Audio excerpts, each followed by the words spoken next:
Hi, my name is Dylan Stinson, and in this video, I'm going to be comparing the TTR500 VNA against the Keysight E5063 VNA. Vector network analysis is one of the most accurate methods used to characterize the performance of RF and microwave components, but traditionally, it hasn't been the most cost-effective. You can easily spend $20,000 or $30,000 for a traditional benchtop VNA, and the costs just keep going up when you tack on accessories and options. The TTR500 Vector Network Analyzer seeks to revolutionize the industry by providing performance, accuracy, and reliability at a fraction of the cost of industry-leading benchtop alternatives. To prove it, we're going to put it to the test. In this video, we'll be placing the TTR500 up against the industry-leading Keysight E5063A.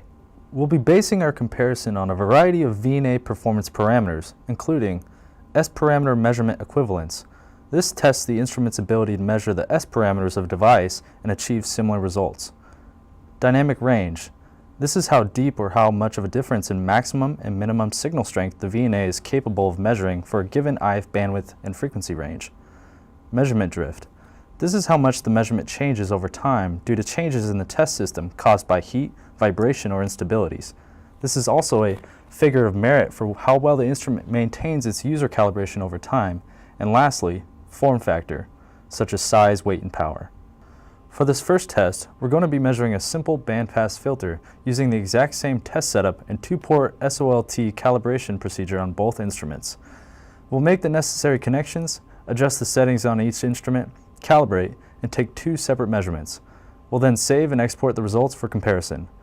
First, on the E5063A, we set the start frequency to 100 kHz and stop frequency to 6 GHz. Then we set the number of points to 801 and output power level to -5 dBm. The IFBW was set to 300 kHz. These are what someone might consider typical measurement settings for characterizing a coaxial filter. Now with the Tektronix TTR500.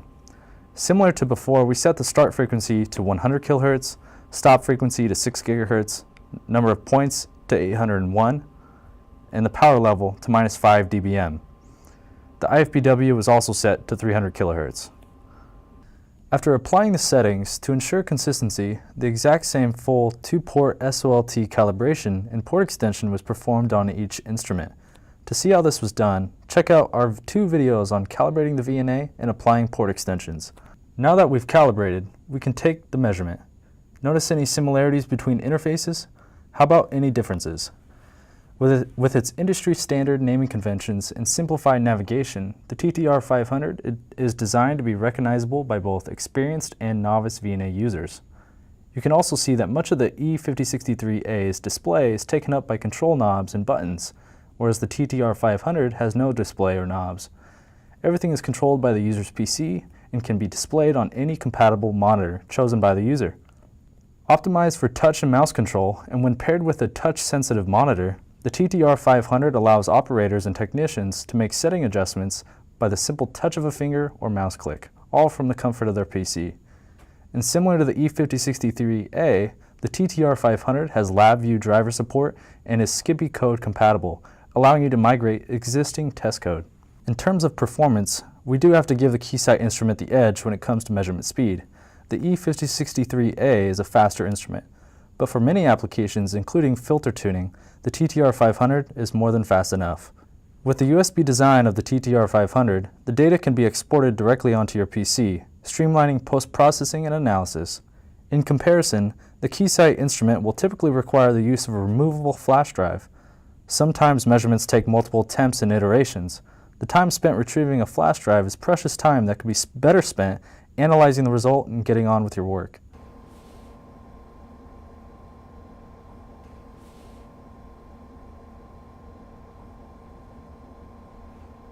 Here are the results in comparison between instruments. As you can see, the TTR500 is achieving strikingly similar results as the E5063A. For the sake of time, we're only showing the magnitude data, but similar results were obtained for the phase data. Many types of microwave components require the highest network analyzer dynamic range possible, and in many cases, dynamic range is the key factor in determining a VNA's measurement performance. For this second test, we're going to make it a bit more difficult. Instead of measuring a standard filter, we're going to be measuring a high dynamic range cavity filter. This filter will put any VNA's dynamic range capabilities to the test. Using an equivalent test setup and calibration, here are the results for both instruments. As you can see, the TTR500 is achieving similar or better dynamic range compared to the E5063A, with its noise floor well below 120 dB. Also of note, in the passband, both traces are right on top of one another, indicating zero compromise to accuracy. Thanks to its high dynamic range, when it comes to characterizing the stop band insertion loss performance of high dynamic range filters and switches, or measuring path loss and isolation between antennas and components, the TTR500 is right on par, allowing you to see as deep or deeper than some more expensive benchtop alternatives. When it comes to VNAs, drift errors are how much the measurement changes over time due to changes in the test system caused by heat, vibration, or instabilities. This test will serve as a figure of merit for how well the instrument maintains its user calibration over time in stable environments. This is important in many automated manufacturing applications where less drift means greater measurement stability and less time having to spend recalibrating your measurement system. For this test, we placed each instrument in a temperature-controlled chamber set to 23 degrees C. After stabilizing temperatures, the instruments were each calibrated using the same full 2-port SOLT calibration and setup to measure a 10 centimeter long low-loss coaxial cable. The full 2-port S parameters were saved immediately after calibration. Over the course of 90 hours, 2-port S parameter files were routinely saved to look for drift in the data. No changes were made to instrument settings during the tests. Here are the results for both instruments, looking at the change in dB of S21 versus frequency over the 90-hour period. As you can see, the TTR500 has very similar results as the E5063A. While the ENA had nearly zero drift over the 90 hours, the TTR500 had less than 1/10 of a dB of drift. Now, it's up to you to decide if 1/10 of a dB is worth the added cost. Whether you plan to use the VNA in the lab, in the field, or on the manufacturing floor, you need to consider the size, weight, and power of the instrument. This test is an obvious one. With the two instruments side by side, we can easily see that the TTR500 is a much smaller, more compact instrument. Consistent with other traditional benchtop VNAs, due to its size and weight, the E5063A will most often require a cart to move and share among groups. On the other hand, weighing only 3.5 pounds, a seventh the weight of the E5063A, the TTR500 allows the user to easily transport, stack, and store the VNA, improving user access, uptime, and efficiency. If we fire up the two instruments, you'll notice a significant difference in the amount of sound created.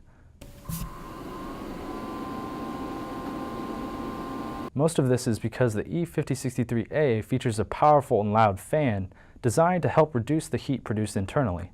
By comparison, the TTR500 is a very low power instrument, requiring no fan or external cooling. This means that you can have the VNA at your desk without disturbing your neighbors. And there's plenty of heat that needs to be dissipated. The Keysight E5063A has a rated power consumption of 120 watts versus less than 16 watts for the TTR500. If you include a typical 65-watt laptop, you're still only looking at 75 to 90 watts total, a potential cost saver for any engineering lab or manufacturing floor. So just to recap, in this video we compared S-parameter measurements, dynamic range, calibration stability, and form factor between the Tektronix TTR500 and the Keysight E5063A. Hopefully from this video you can see that with the comparable performance, the TTR500 is a very cost-effective solution. And for more videos like this, visit us at tech.com/TTR500.